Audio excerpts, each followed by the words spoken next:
Episode of Learn with Dr. Westman. Do I need to focus on macros and micronutrients? But first, remember to get my top 10 tips to start keto the right way. The link is in the description below.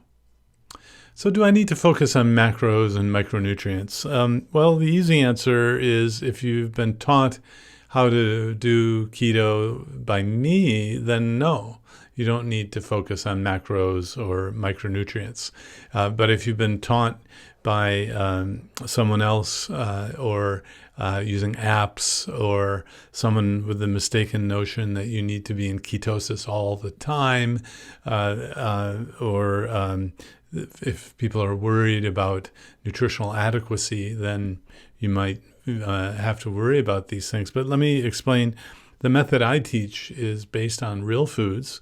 You eat primarily from a set of meat, poultry, fish, and shellfish and eggs, some leafy greens, some non-starchy vegetables, and cheese and mayonnaise and things like that.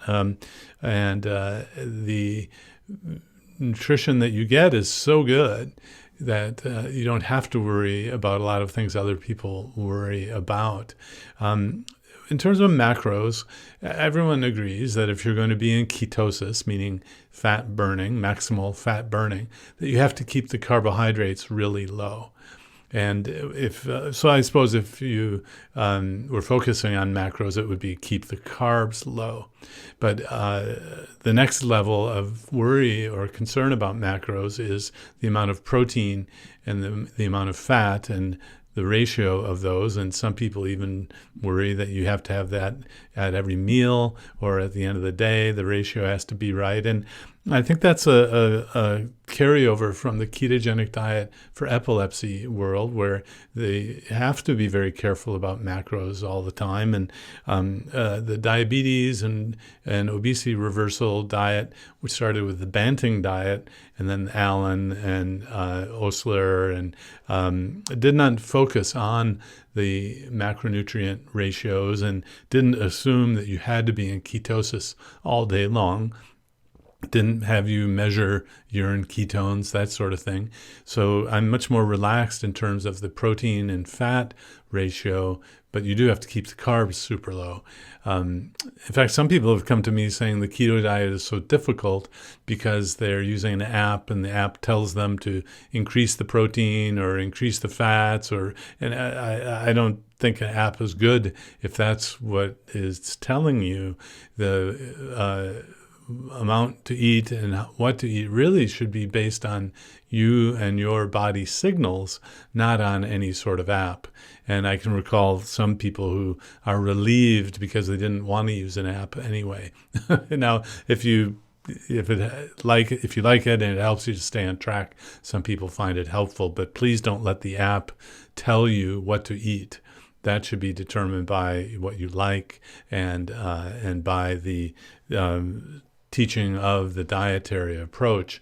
The approach I use is all of the food is on one sheet of paper. It's not difficult, and it's a relaxed version of a keto diet, so you don't have to worry about the proteins and fats at every meal and being in ketosis all day long. So when you think in terms of micronutrients, I think of vitamins and minerals and electrolytes. These are all micronutrients. I don't ask people to add in at the beginning. I don't ask everyone to take extra nutritional electrolytes or vitamins or supplements. The only case, I guess, is if someone is taking a medication like a diuretic, a fluid pill that depletes magnesium and sodium and potassium, then I might ask someone to add that in at the beginning. In fact, I might check a blood test to make sure that the potassium level is okay at the beginning if someone's on one of these medications. But I know some programs ask you to take these electrolyte supplementation from the beginning, and that doesn't bother me. But if you think you have to have those things to do a keto diet. That's not true. I wait, and my approach that I learned was to be more minimalist, not to have everyone do something so that maybe a third of people will not experience something. So if a third of people get muscle cramps, for example, at some point in the first 3 months, then I'll tell them to add some magnesium supplementation. And a little tip is I like the milk of magnesia liquid form because it seems to be absorbed better than some of these pills that don't get absorbed so well. And then if you wanted to reduce your chances of getting the headache and fatigue that some people get during the beginning, then you might take some salt. Salt in the form of bouillon is a simple way to do it. A bouillon cube mixed in hot water once or twice a day.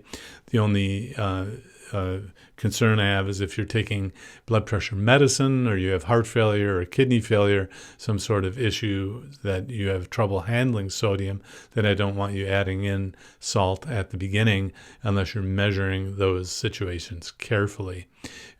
Sodium, potassium, magnesium, these are the electrolytes that some people will need if you're having trouble with muscle cramps or hard stools, hard to pass stools. I'll bring out magnesium supplementation as a treatment for that. But if you're eating real foods, meaning meat, poultry, fish, and shellfish, and eggs, and vegetables, and there's really no concern about any sort of micronutrient, vitamin, mineral, electrolyte deficiencies. There are lots of electrolyte companies selling these. I think it's fine if you can afford them to take them, but it's not necessary.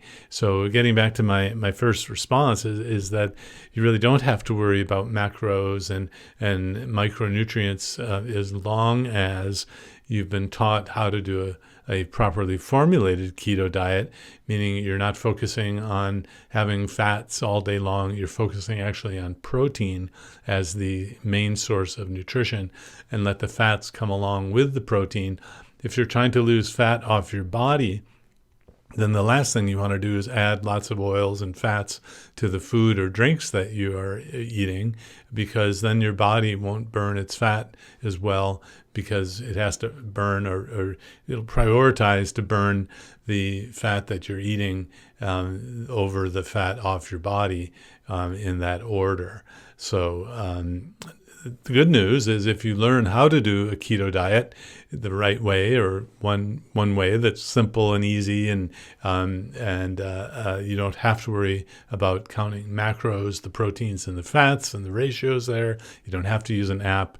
You don't have to worry about the micronutrient issues that other kinds of programs have to worry about. It's actually kind of a easy sort of lifestyle once you get the hang of it, because you get to eat tasty foods, and you get to reverse metabolic conditions like diabetes, obesity, metabolic syndrome, PCOS, fatty liver. All of these things can be reversed by a low-carb keto diet. I hope that's helpful. Remember to get my top 10 tips to start keto the right way in the description below if you haven't done so already.